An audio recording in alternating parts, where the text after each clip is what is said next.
പ്രിയപ്പെട്ടവരെ, നമ്മൾ നമ്മുടെ ആരോഗ്യത്തിന് വേണ്ടി രാവിലെ തന്നെ എണീറ്റ് നടക്കുന്നവരാണ്. കൈവീശിയൊക്കെ നടക്കുന്നുണ്ട് സഹോദര സഹോദരിമാർ. എന്നാൽ പ്രിയപ്പെട്ടവരെ, പലപ്പോഴും നമ്മൾ മനസ്സിലാക്കാത്ത ഒരു പ്രധാനപ്പെട്ട വിഷയമാണ് നമ്മൾ പിന്നോട്ട് നടക്കുക. മുന്നോട്ട് നടക്കുന്ന പോലെ കുറച്ച് ഒരു എക്സസൈസായിട്ട് നമ്മൾ പിന്നോട്ട് നടക്കുന്ന ഒരു അധ്വാനം നമ്മൾ ഉണ്ടാക്കിയെടുത്താൽ തീർച്ചയായും നൂറുകണക്കിന് ബെനിഫിറ്റ് ഉണ്ടാവും. പുറകോട്ട് നടക്കുമ്പോൾ നമ്മുടെ ശരീരത്തിലുണ്ടാകുന്ന മാറ്റങ്ങൾ, നമ്മുടെ ബുദ്ധിക്കുണ്ടാകുന്ന മാറ്റങ്ങൾ, നമ്മളുടെ ആരോഗ്യപരമായ ഗുണങ്ങൾ, നേട്ടങ്ങൾ ഒന്നറിഞ്ഞിരിക്കുന്നത് വളരെ പ്രധാനപ്പെട്ടതാണ്. ഇതിൻ്റെ മറ്റു ഗുണങ്ങൾ, ഈ വിഷയങ്ങളുമായി ബന്ധപ്പെട്ടാണ് ഇന്നത്തെ ക്ലാസ്സിൽ നമ്മൾ സംസാരിക്കുന്നത്. അസ്സലാമു അലൈക്കും വറഹ്മത്തുള്ളാഹി വബറകാതുഹു. ബിസ്മില്ലാഹി വൽഹംദുലില്ലാഹി മാഷാ അല്ലാഹ് ലാ ഖുവത ഇല്ലാ ബില്ലാഹ്. അല്ലാഹുമ്മ സ്വല്ലി അലാ സയ്യിദിനാ മുഹമ്മദിൻ വഅലാ സയ്യിദിനാ മൗലാനാ മുഹമ്മദ്. അൽഹംദുലില്ലാഹ്. ഇല്ലോക ആഫിയത്തും ബറക്കത്തും നമുക്കെല്ലാം പ്രദാനം ചെയ്യട്ടെ. അൻവാർ ഫസലിൻ്റെ കുടുംബം കമൻറ്റിൽ സന്തോഷം പറഞ്ഞു പോകുന്ന ഉമ്മമാർ, ഉപ്പമാർ എല്ലാവർക്കും അല്ലാഹു ബറക്കത്ത് നൽകട്ടെ. നമ്മുടെ എല്ലാ പ്രയാസവും അല്ലാഹു മാറ്റട്ടെ. എല്ലാ മുഅ്മിനുകൾക്കും മഗ്ഫിറത്ത് കൊടുക്കട്ടെ. നമ്മൾ മരിച്ചുപോയവർക്ക് അല്ലാഹു ജന്നത്ത് കൊടുക്കട്ടെ. ആമീൻ യാ റബ്ബൽ ആലമീൻ. അൽഹംദുലില്ലാഹ്. പ്രിയപ്പെട്ടവരെ, അല്ലാഹു നമുക്ക് നൽകിയ ആഫിയത്ത്, ആരോഗ്യം, അത് കൂടുതൽ ഉഷാറാകാൻ വേണ്ടിയിട്ട് നമ്മൾ അത്യാവശ്യം വർക്കൗട്ട് ചെയ്യുന്നവരാണ്. ശരീരം പല നിലക്കും വ്യായാമങ്ങളിൽ ഏർപ്പെടുന്നവരാണ്. ഇപ്പോൾ രാവിലെ പ്രഭാതം മുതൽ നേരത്തെ തന്നെ എണീറ്റിട്ട്, സുബഹിൻ്റെ നേരത്തിന് മുമ്പ് തന്നെ എണീറ്റിട്ട് നടന്ന് വ്യായാമം ചെയ്യുന്ന എത്രയോ ഉമ്മമാരുണ്ട്, സഹോദരങ്ങളുണ്ട്. പലപ്പോഴും നമ്മുടെ വിദ്യാർത്ഥികൾ, നമ്മുടെ മക്കൾ അത്യാവശ്യം വർക്കൗട്ട്, ശരീരം ഹെൽത്തിയാകാൻ വേണ്ടി, ആരോഗ്യം ഉണ്ടായിരിക്കാൻ വേണ്ടി, നിലനിൽക്കാൻ വേണ്ടി ഒരുപാട് പണിപ്പെടുന്നവരാണ്.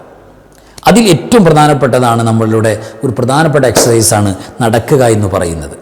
അത് പ്രധാനപ്പെട്ട ഒരു ഭാഗമാണ്. നല്ല കൈവീശി ശരീരത്തിൻ്റെ എല്ലാ ഭാഗത്തേക്കും ബ്ലഡ് സർക്കുലേറ്റ് ചെയ്യുന്ന, രക്തമോട്ടം ഉണ്ടാകുന്ന തരത്തിൽ ചുമ്മാ അനങ്ങാതെ നടക്കാമെന്നല്ല, നല്ല കൈയൊക്കെ വീശി റാഹത്തായിട്ട് നടക്കാമെന്ന് പറയുന്ന ശരീരത്തിന് നല്ലൊരു വ്യായാമം തന്നെയാണ്. ഒരുപാട് ഗുണങ്ങൾ, നമ്മുടെ മെമ്മറി, തലച്ചോറിന് വരെ ഗുണം ചെയ്യുന്ന, കാരണം കാൽപാദങ്ങൾ ഇങ്ങനെ നന്നായിട്ട് ബ്ലഡ് സർക്കുലേറ്റ് ചെയ്യുമ്പോൾ അവിടെ വരെ അതിൻ്റെ ഗുണങ്ങൾ കിട്ടും. എല്ലാം നല്ലതാണ്. പലപ്പോഴും പ്രിയപ്പെട്ടവരെ, നമ്മൾ തിരിച്ചറിയാത്തൊരു മേഖല, കഴിഞ്ഞ ദിവസം ഒരു ഡോക്ടറുടെ ഒരു ക്ലാസ് കേട്ടു. അത് അത്യാവശ്യം കൗതുകം തോന്നിയ ക്ലാസ് കേട്ടപ്പോൾ. സാധാരണ ആരോഗ്യത്തിന് വേണ്ടി മുന്നോട്ട് നടക്കുന്നൊരു ശൈലിയുണ്ടല്ലോ, അത് ഒരു എക്സസൈസ് എന്നുള്ള നിലക്കെടുത്തിട്ട് പിന്നോട്ട് നടക്കാൻ വേണ്ടി ശ്രമിക്കുക. പിറകോട്ട് നടക്കുക, മുന്നോട്ട് നടക്കുക, അതേപോലെ തന്നെ പിറകോട്ട് നടന്നൊന്ന് ശീലിക്കുക എന്ന് പറഞ്ഞാൽ അതൊരു വ്യായാമമായി നമ്മൾ കണ്ടാൽ നൂറുകണക്കിന് ബെനിഫിറ്റ് അതിൽ കിട്ടുമെന്നാണ്. ശരീരത്തിന് ഗുണങ്ങൾ കിട്ടും. ഒരു ഡോക്ടറുടെ ഒരു ക്ലാസ് വല്ലാതെ അത്ഭുതപ്പെടുത്തി തന്നെ.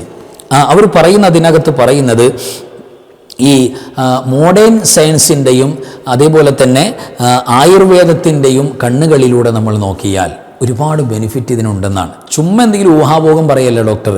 മോഡേൺ സയൻസിൻ്റെ കണ്ണുകളിലൂടെയും ഇത് ശ്രദ്ധിച്ചാൽ നമുക്ക് മനസ്സിലാകും. ആയുർവേദിക്കുമായി ബന്ധപ്പെട്ട് നമ്മൾ ഈ വിഷയത്തെക്കുറിച്ച് പഠനം നടത്തിയാലും ഒരുപാട് ബെനിഫിറ്റുകൾ കാണാൻ പറ്റുന്ന ഒരു സംഗതിയാണെന്നാണ്.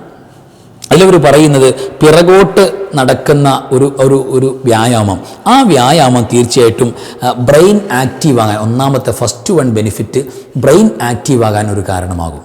നമ്മൾ സാധാരണ മുന്നോട്ടാണ് നടക്കുക, അപ്പോൾ ബ്രെയിനിന് കൂടുതൽ പണിയില്ല, സാധാരണ ചെയ്തുകൊണ്ടിരിക്കുന്ന ശൈലിയാണ്. അതിൽ നിന്നും വിപരീതമായ ശൈലിയാണ് നമ്മൾ റിവേഴ്സ് വരാമെന്ന് പറയുന്നത്. റിവേഴ്സ് വന്നാൽ തിരിഞ്ഞ് നടക്കാമെന്നല്ല, നേരെ തന്നെ നിന്നിട്ട് പിറകോട്ട് നടക്കുക, ചവിട്ടടി വെക്കുക.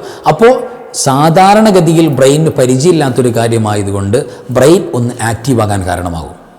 സാധാരണ ചെയ്തുകൊണ്ടിരിക്കുന്നതാണെങ്കിൽ അങ്ങനെ അങ്ങോട്ട് പോകും. ഇത് പിറകോട്ടാകുമ്പോൾ പരിചയമില്ലാത്തൊരു ശൈലിയിൽ ബ്രെയിൻ ഒന്നുകൂടെ ശ്രദ്ധിക്കാൻ തുടങ്ങും, ഒന്ന് ആക്റ്റീവ് ആകും, അതിലേക്ക് കോൺസെൻട്രേറ്റ് ചെയ്യും. അങ്ങനെ ആക്റ്റീവ് ആകുന്ന ഒരവസ്ഥ തീർച്ചയായിട്ടും പ്രിയപ്പെട്ടവരെ ഇതിനകത്ത് ഉണ്ടാകുന്നുണ്ട് എന്ന് പറയുന്നുണ്ട്. അതേപോലെ തന്നെ രണ്ടാമത്തെ ഒരു കാര്യം, ഈ ബാലൻസിൻ്റെ പ്രശ്നമുള്ള ആളുകളുണ്ട്. ഏറ്റവും വലിയ പ്രശ്നമാണ്. ഓരോ പ്രശ്നവും അതിൻ്റേതായ പ്രയാസങ്ങളുണ്ട്. ബാലൻസിൻ്റെ കംപ്ലൈൻ്റ് ആയിട്ട് എത്രയോ സഹോദരിമാർ അവർക്ക് ഒരടി നടക്കാൻ പറ്റില്ല, നിന്ന് നിസ്കരിക്കാൻ പറ്റും. ബാലൻസിൻ്റെ പ്രശ്നമാണ്. പിറകോട്ട് മറിഞ്ഞു പോകുന്ന അവസ്ഥ, നടന്നാൽ തലകറങ്ങി വേച്ചു പോകുന്ന അവസ്ഥ, അല്ലേ? അതൊക്കെ ഒരു പരിധി വരെ കൃത്യമായിട്ട് നമ്മൾ കൂടുതലായി മരുന്ന് കഴിച്ച് അതെങ്ങനെയെങ്കിലും മാറ്റാൻ വേണ്ടിയിട്ട് വലിയ ഗുളികകൾ, മരുന്നുകൾ, മെഡിസിനൊക്കെ എടുത്തിട്ട് അവസാനം വലിയ പ്രശ്നത്തിലേക്ക് പോകുന്ന അവസ്ഥയിലേക്കൊക്കെ പോകാതെ അല്ലാതെ തന്നെ നമുക്ക് മാക്സിമം നാച്ചുറലായി അതിനെ എങ്ങനെയൊക്കെ പ്രിവെൻറ്റ് ചെയ്യാൻ പറ്റും അതൊക്കെ ഒന്ന് ശ്രദ്ധിച്ചു കൊടുക്കുക. അതിൽ ഇത് പറയുന്നത്, ഈ ബാലൻസിൻ്റെ പ്രശ്നമുള്ള ആളുകൾ ഇത് അവരുടെ ഒരു പ്രൊട്ടക്ഷൻ നോക്കണം. എന്നാൽ ഈ ഒരു അവസ്ഥ സാധാരണ നമ്മൾ മുന്നോട്ട് നടന്നുകൊണ്ടുള്ള വ്യായാമം ചെയ്യുന്നവർക്ക് അത്യാവശ്യം ജസ്റ്റ് പിറകോട്ട് ചവിട്ടടികൾ വെച്ചുകൊണ്ടുള്ള ഒരു വ്യായാമ ശ്രദ്ധ കഴിയുന്നത് പോലെ ചെയ്തു കൊടുത്താൽ അത് അവർക്ക് വളരെ ഗുണം ചെയ്യുമെന്നെല്ലാം ഈ ഡോക്ടറുടെ ചർച്ചയിൽ വന്നിട്ടുണ്ട്. അപ്പോൾ കഴിവ് പോലെയാണ്, ഒക്കെ ശ്രദ്ധിച്ചു കൊടുക്കുക. മൂന്നാമത്തെ ഒരു കാര്യം, മുട്ടുവേദന എന്ന് പറയുന്നത് ചെറുപ്പക്കാരിൽ വരെ സർവ്വസാധാരണമായി കണ്ടുകൊണ്ടിരിക്കുന്ന അവസ്ഥയാണ്. പള്ളികളിലൊക്കെ നമുക്കറിയാം എത്രയോ പ്രയാസപ്പെട്ടുകൊണ്ടാണ് പെട്ടെന്ന് അവർക്ക് സലാം വീട്ടിയിട്ട് വേണം കാലൊന്ന് നീട്ടി വെക്കാൻ, അല്ലെങ്കിൽ എണീറ്റൊന്ന് കസേരയിലൊക്കെ ഇരിക്കാൻ വേണ്ടിയിട്ട്. ഒരുപാട് പേര് കസേരയിൽ തന്നെ ഡിപ്പെൻഡ് ചെയ്യുന്നൊരവസ്ഥയാണ്. പറഞ്ഞിട്ട് കാര്യമില്ല, മുട്ടിൻ്റെ പ്രയാസമാണ്. വലിയ വിഷയങ്ങൾ, തേയ്മാനമുണ്ട്, മറ്റു വേദനകളുണ്ട്, മറ്റു പ്രയാസങ്ങളുണ്ട്, ചെറുപ്പക്കാരിൽ വരെ കാണുന്നുണ്ട്. ഈ പ്രയാസങ്ങളൊക്കെ പ്രിയപ്പെട്ടവരെ ഒരു പരിധിവരെ നമുക്ക് ഒന്ന് അഡ്ജസ്റ്റ് ചെയ്യാൻ പറ്റുന്ന ഒരു ശൈലിയാണ് ഈ പിറകോട്ടുള്ള നടത്തം. മുന്നോട്ട് നടക്കുമ്പോൾ മുട്ടിന് കൂടുതൽ പ്രഷർ കൊടുക്കുന്ന അവസ്ഥയുണ്ടാകും. മുന്നോട്ട് നടക്കുക, മുട്ടിന് കൂടുതൽ പ്രഷർ വരും. എന്നാൽ ചവിട്ടടികൾ പിറകോട്ട് വ്യായാമത്തിന് വേണ്ടിയിട്ട് നമ്മൾ ചെയ്താൽ, പിറകോട്ട് ചവിട്ടടി വെക്കുമ്പോൾ തീർച്ചയായിട്ടും അത് മുട്ടിന് കൂടുതൽ പ്രഷർ വരുന്നില്ല എന്ന് മാത്രമല്ല, ആ ഭാഗത്തുള്ള മസിൽസിന് കൂടുതൽ ബലം കിട്ടാൻ കാരണമാകും. മസിൽസ് കൂടുതൽ ബലവത്താവും. അപ്പോൾ അവർക്കും ഈ പറയുന്നത് കൊണ്ട് ഗുണം ആണ് കിട്ടുക, ദോഷം കിട്ടില്ല എന്നുകൂടെ ചർച്ചയിൽ വരുന്നു. അതേപോലെ തന്നെ നാലാമത്തൊരു കാര്യം, വെയിറ്റ് ലോസ് ആഗ്രഹിക്കുന്ന ആളുകൾ ഈ പിന്നോട്ട് നടക്കുമ്പോൾ, മുന്നോട്ട് നടക്കുന്നുണ്ട്, ഒരു വ്യായാമത്തിന് വേണ്ടി നമ്മൾ പിന്നോട്ടുള്ള ചവിട്ടടികൾ വെച്ച് ശീലിക്കുകയാണെങ്കിൽ അതുകൊണ്ടുള്ള ഗുണം 20 മുതൽ 40 വരെ നമ്മുടെ കലോറി കത്തിപ്പോകുന്ന അവസ്ഥയുണ്ട്. മുന്നോട്ട് നടക്കുന്നതിനേക്കാൾ കൂടുതൽ കലോറി കത്തിപ്പോകും അത്രേ, 20 മുതൽ 40 വരെ ശതമാനം കത്തിപ്പോകുന്ന അവസ്ഥയുണ്ട് എന്നും ആ ചർച്ചയിൽ വരുന്നുണ്ട്. ഏതായിരുന്നാലും അവർക്ക് ഗുണങ്ങൾ ചെയ്യുന്നുണ്ടെന്ന് മനസ്സിലാകുന്നത്. പിന്നെയോ ഹാർട്ടിൻ്റെ ഫങ്ഷൻ, അടുത്ത 5-മത്തൊരു ബെനിഫിറ്റാണ് ഹാർട്ടിൻ്റെ ഫങ്ഷൻ കൂടുതൽ ബലവത്താകുന്ന, കൂടുതൽ നന്നാകുന്നൊരവസ്ഥ ഇതിലൂടെ കിട്ടുന്നുണ്ട് ബെനിഫിറ്റ്. ഇനി 6-മത്തൊരു ബെനിഫിറ്റ്, ഈ മുന്നോട്ട് ചെറിയൊരു വളവുള്ള ആളുകൾ, അതായത് ചെറിയൊരു കൂന് പോലെയല്ല, എന്നാൽ അത്തരം അവസ്ഥകളുള്ള ആളുകൾക്കൊക്കെ പറ്റുമ്പോൾ കൂടുതലായി ഈ ഫോണൊക്കെ യൂസ് ചെയ്ത് മുന്നോട്ടുള്ള ഒരു ചെറിയൊരു കുനിച്ചിലുണ്ടല്ലോ, ആ കുനിച്ചിൽ വന്ന് പ്രയാസപ്പെടുന്ന ആളുകൾ, അതേപോലെ തന്നെ കൂനിൻ്റെ പ്രയാസം പോലെ വരുന്ന ആളുകൾ, ഈ മുതുകത്തൊക്കെ വല്ലാത്ത ഇങ്ങനെ ഈ ഭാരം കൂടുന്ന അവസ്ഥ, മുതുകൊക്കെ ഇങ്ങനെ തടിച്ചു ഭാരമായിട്ട് ഇങ്ങനെ ഒരു വളവിൻ്റെ പ്രയാസം, ആ പ്രയാസമുള്ള ആളുകൾക്കൊക്കെ കൂടുതൽ ഇത് ഗുണം ചെയ്യും. അത് പിന്നെ നമ്മുടെ നട്ടെല്ല് നിവർന്ന് നിൽക്കാൻ, സ്റ്റഡിയായി കൂടുതൽ വരാനും അതിൻ്റെ ആരോഗ്യത്തിനൊക്കെ പിന്നോട്ട് സ്റ്റെപ്പ് നമ്മൾ നടന്ന് ഒരു വ്യായാമത്തിന് വേണ്ടി ശ്രദ്ധിക്കുന്നത് ഇതെല്ലാം ഗുണങ്ങൾ ചെയ്യും എന്ന് പറയുന്നുണ്ട്. കഴുത്ത് വേദന പ്രയാസം, അതേപോലെ തന്നെ നടുവിൻ്റെ വേദനയുടെ പ്രയാസം, സഹോദരിമാർക്കൊക്കെ പലർക്കും അത്തരം പ്രയാസങ്ങളൊക്കെ കൂടുതൽ മാറിക്കിട്ടാൻ വേണ്ടി ഇതൊരു കാരണമാകും. അതേപോലെ തന്നെയാണ് 7-മത്തൊരു ബെനിഫിറ്റ്, നമ്മുടെ മൈൻഡ് നമുക്ക് പ്രത്യേകിച്ച് കോൺസെൻട്രേറ്റ് ചെയ്യാൻ പറ്റും. നമ്മുടെ സാധാരണ നമ്മൾ മുന്നോട്ട് നടക്കുമ്പോൾ പ്രത്യേകിച്ച് പല കാര്യങ്ങൾ ആലോചിച്ച് കൊടുക്കും. പിന്നോട്ട് നടക്കുമ്പോൾ നമ്മൾ അതിലേക്ക് മാത്രം കോൺസെൻട്രേറ്റ് ചെയ്യും.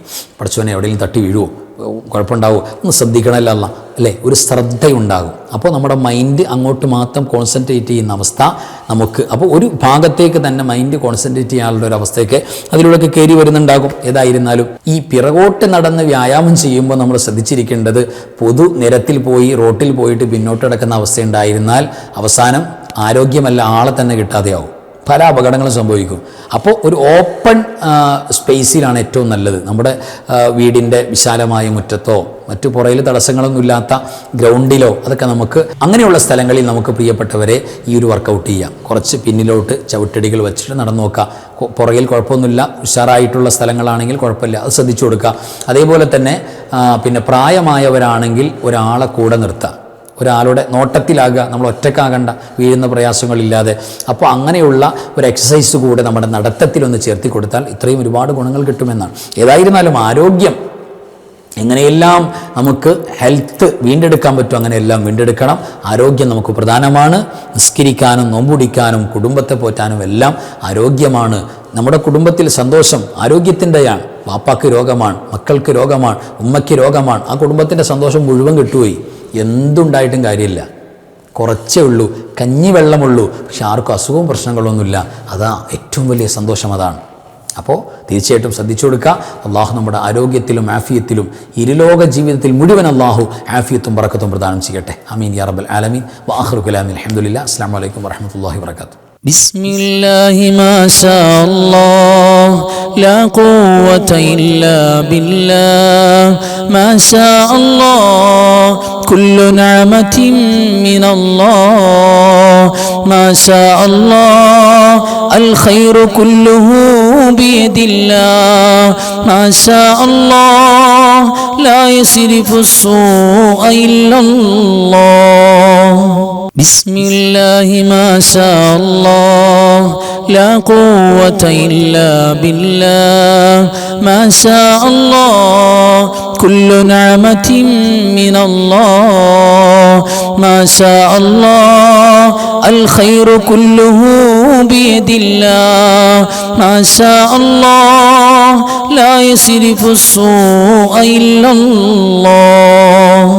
بسم الله ما شاء الله لا قوة إلا بالله ما شاء الله كل نعمة من الله ما شاء الله الخير كله بيد الله ما شاء الله لا يصرف السوء إلا الله